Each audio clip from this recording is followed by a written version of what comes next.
Israel's still the most hated country in the world, and it continues to be Yeah. acting with impunity. So, how does this play out? Do you see it popping off in some way, and how would it pop off? Because obviously the people in Gaza, they can't, they can't fight back in any meaningful way. They're caged in and being starved to death. Mhm. They don't have homes. They don't have anything.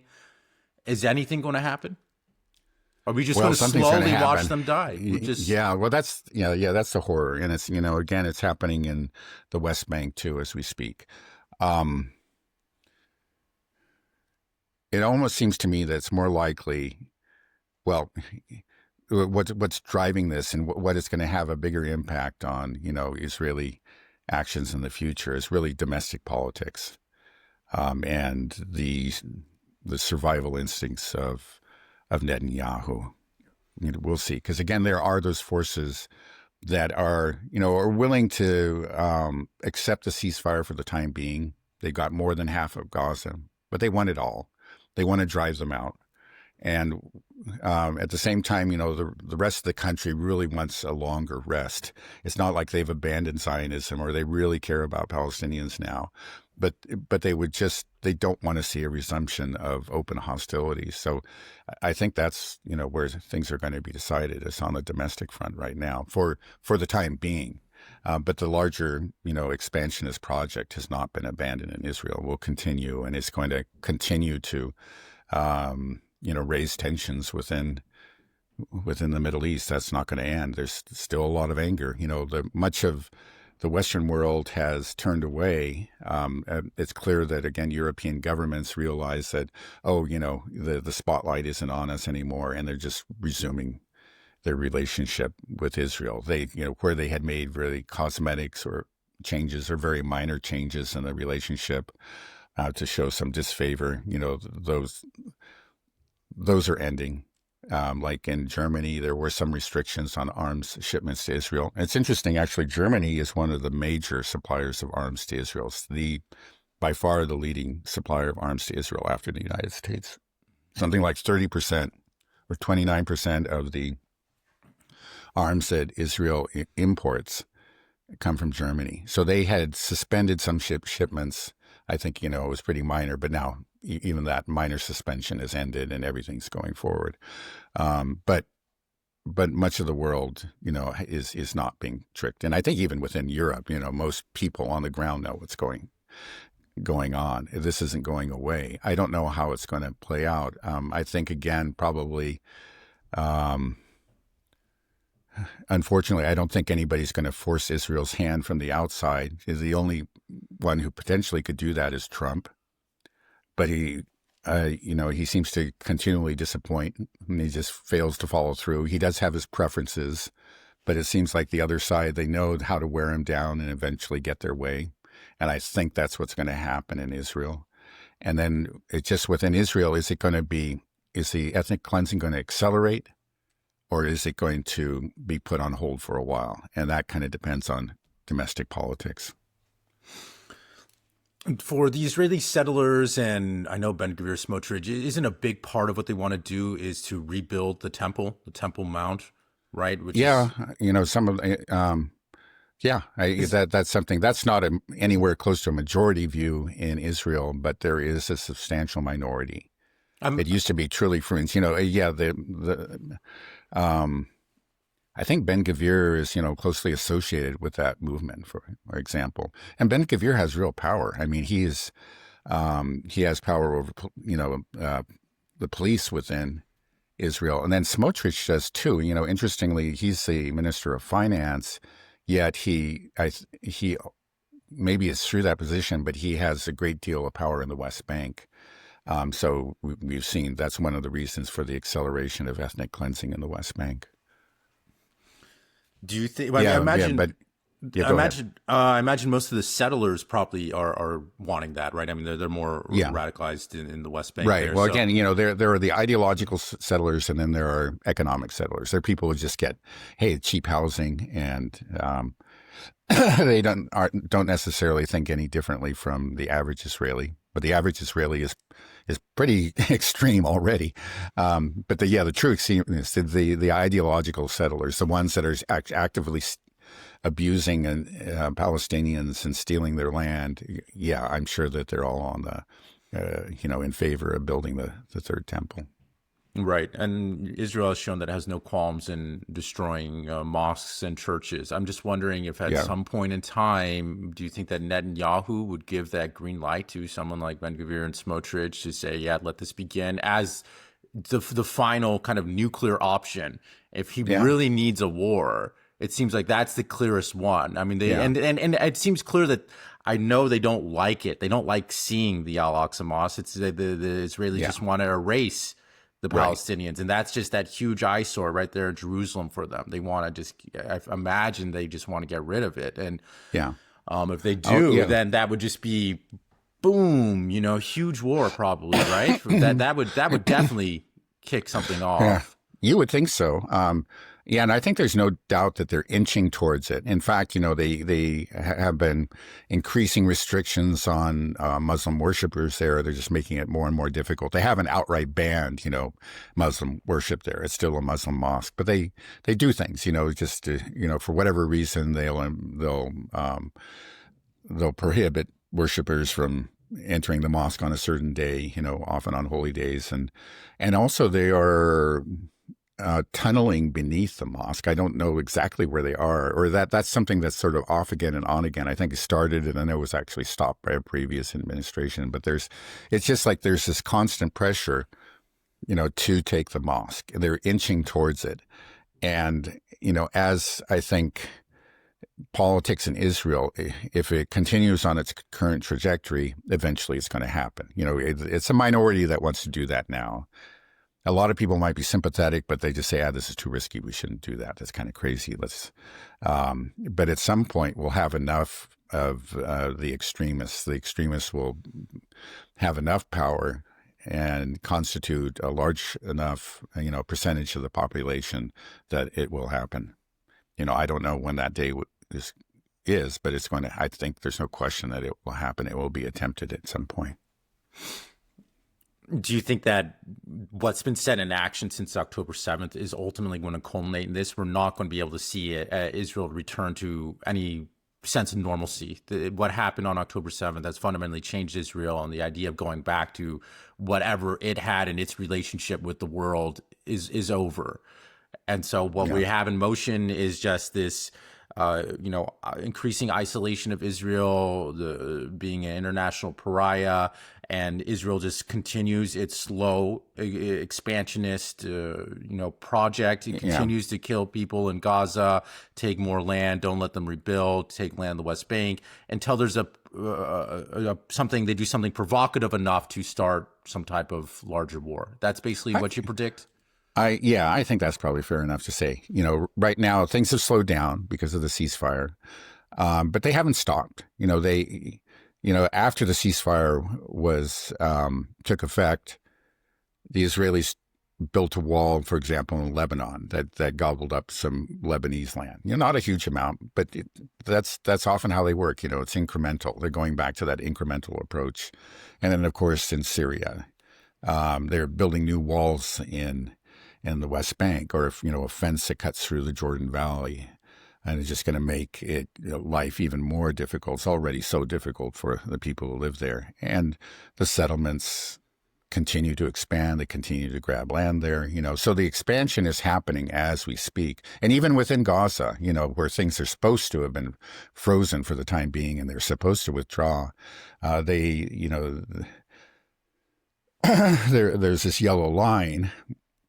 But they have moved the yellow line, again, by not a whole lot, but they'll move it forward 100 yards there, 50 yards there.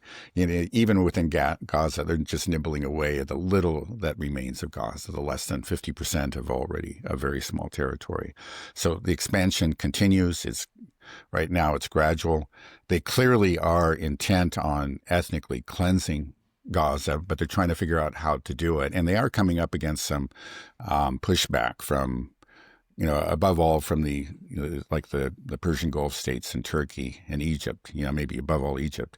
See, there was this attempt to open the Rafah crossing, but only in one direction, meaning Palestinians, Gazans could leave but they could not return.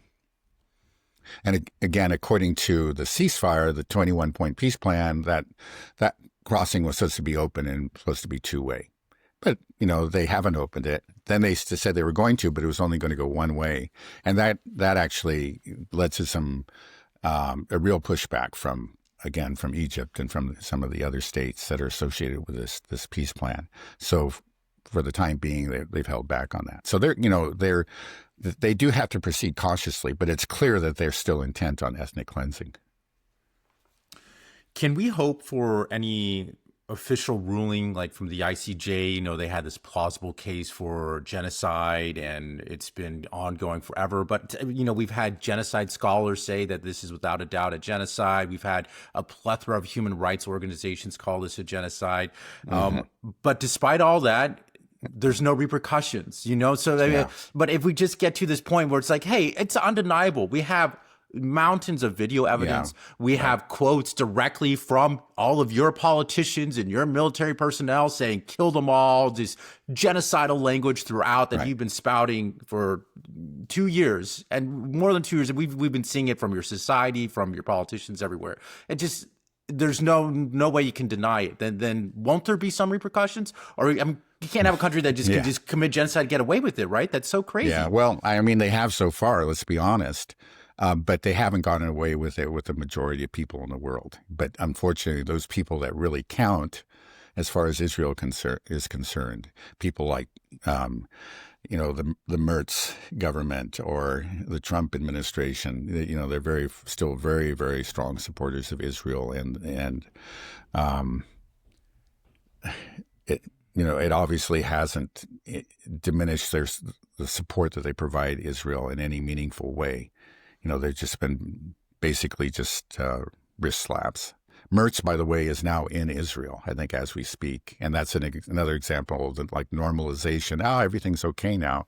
It's like, oh, yeah, we had that kind of misunderstanding or that rather unpleasant conflict, but it's over. And though I hear that Merz is, for example, I think, again, this doesn't really mean a whole lot, but he was, for example, pressuring or reminding Netanyahu, not to simply annex the West Bank. That's something that I think that like all these governments agree with, even the very, very strong supporters of Israel, because it's just so blatant.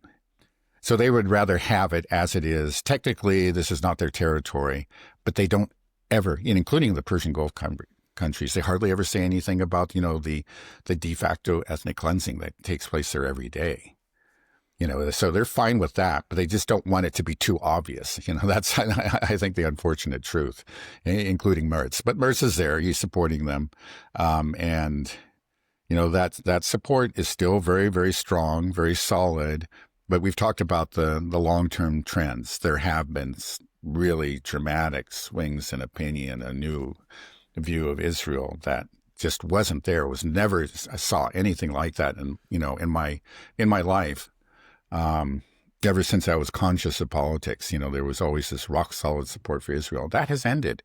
We're seeing the end of that. Let's just put it that way. From the people. Unfortunately, again, the elites, those in power, are still rock solid supporters.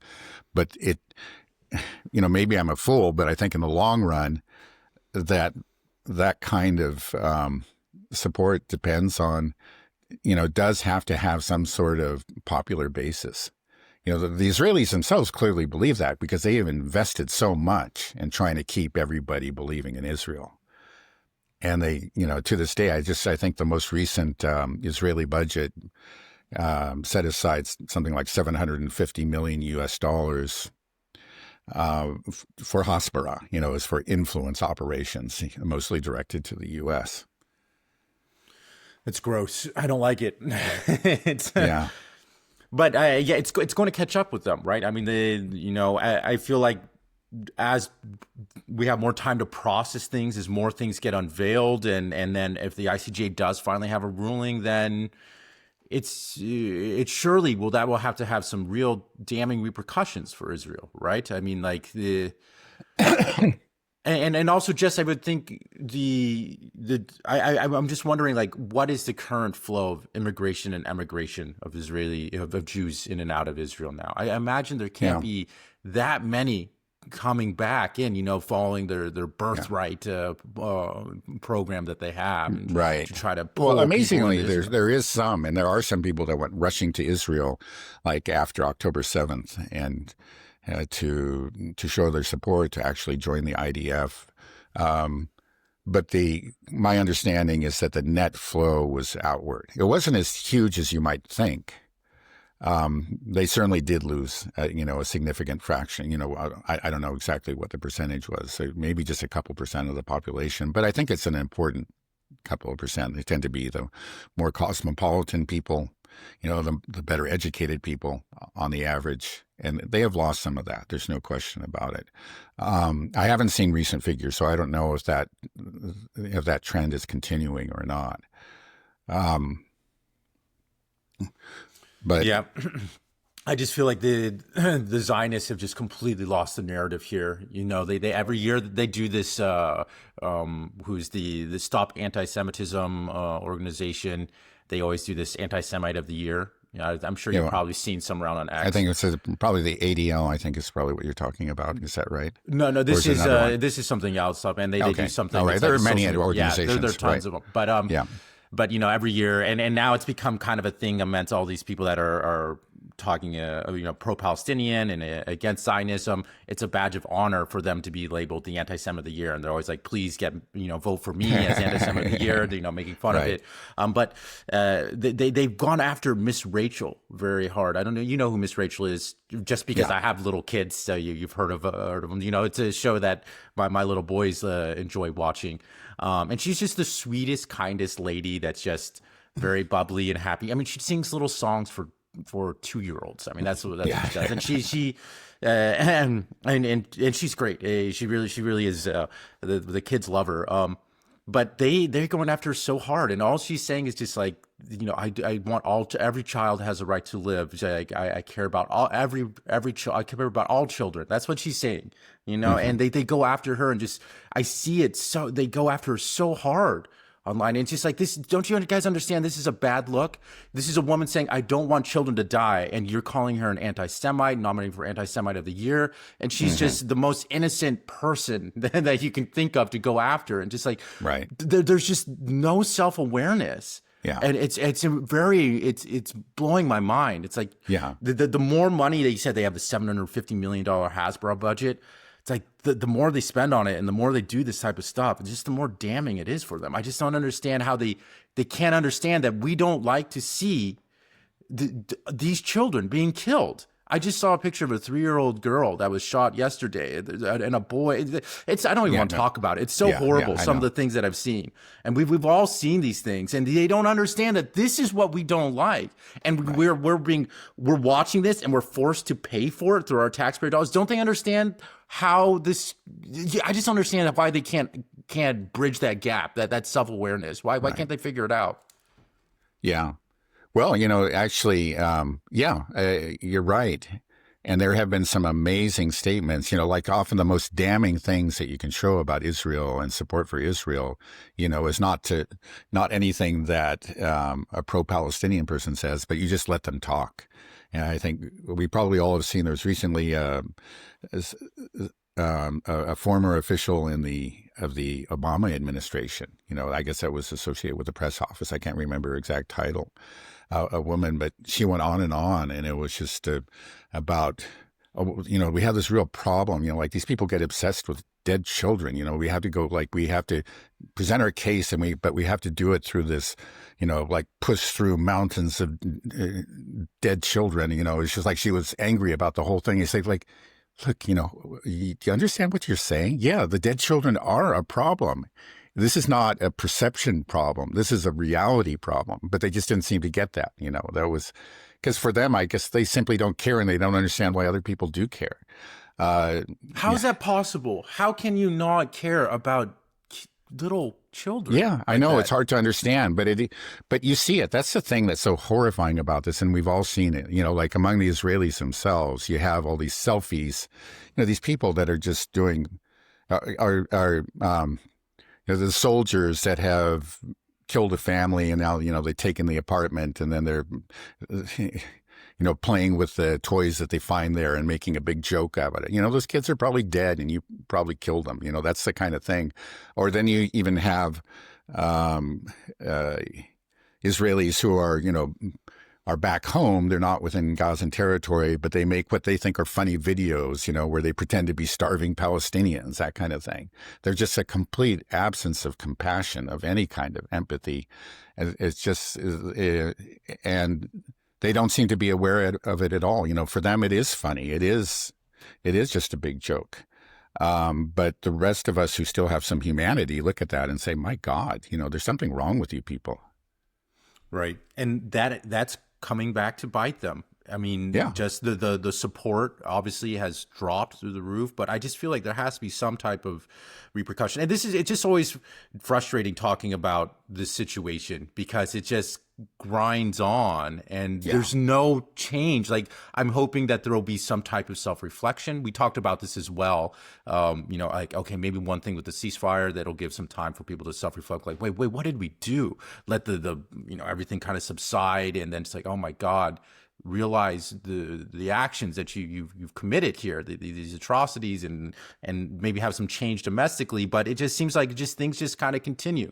The Hasbara is now intensified. Now it's a more just, we got to lock it down, and we still see dead kids on our phones, right, on a regular basis. It's just like, I mean, we shouldn't be seeing this content. This is horrific content. And it's like, who's the number one producer of dead children content? It's Israel. That's it. Mm-hmm. That's where we see it. It's just constant. It's like, hey, whoa, this is a problem. Nobody likes to see dead kids. Let's stop this. And right, it just won't. It's just unbelievable. And then, like you said, and then I feel like the Zionists, like you said, they're just upset. Like, oh man, wow, it's so tiring defending the dead children, us killing dead children all the time. It's making it difficult. That's the way they look at it. It's like, oh man, I got to go out there and fight anti-Semitism, by saying it's okay that these children should have died. That that was the right thing to blow these kids up. It's like, It's exciting. It is quite extraordinary, but they just there's an absolute refusal to really address what's happened and to face the reality. For them, it's just a matter of perception management. And if people are become passionately anti-Israel, then they're clearly pathological anti-Semites. They just can't. They're that's not an exaggeration. I think of the view of a majority of Israeli Jews and of Zionist Jews abroad. Well, reality always wins, right? So eventually, I hope so. Have to... I'm hopeful. In the short run, I'm not at all hopeful. In the long run, I am. Actually, I'm more hopeful now that the whole Zionist project is going to fail now than I was before October 7th. Because it seemed like then, they really had everything under control. Nobody was paying much attention to them. They were carrying out their slow motion ethnic cleansing, but it was, and getting away with it. There was already, let's say, an ebbing away of support among the younger generation in places like the U.S., but it wasn't nearly as dramatic as it is now.